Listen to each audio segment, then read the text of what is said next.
আসসালামু আলাইকুম রহমতুল্লাহ গাইস। এই মুহূর্তে আমাদের মেজু ভাই তিনি বাইক চালাবেন, চার চাকায় ভাই যাচ্ছে, স্টার্ট হচ্ছে মাশাআল্লাহ। হ্যাঁ এলারো সোরা সোরা আধা ঘন্টা দিয়ে বুঝতে আছে যে আগে সিস্টেমে দেয়ালি।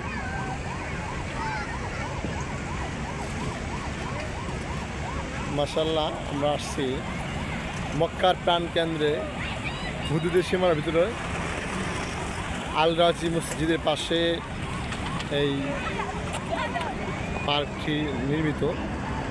এই বিশাল সৌন্দর্য, মন মুগ্ধকর একটি সুন্দর পরিবেশ।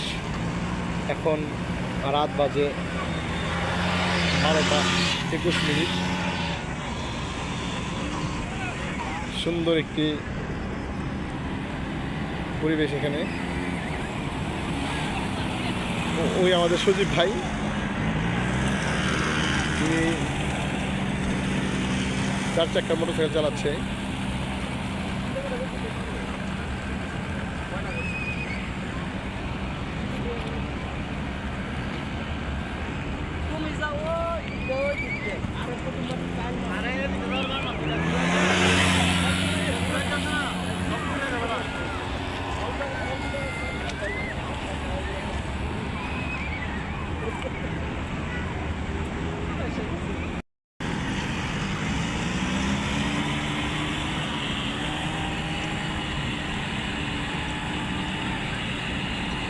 আসিতেছে আমাদের সোহাইব ভাই, আসিতেছে আসি গেছে আসিতেছে আসি গেছে।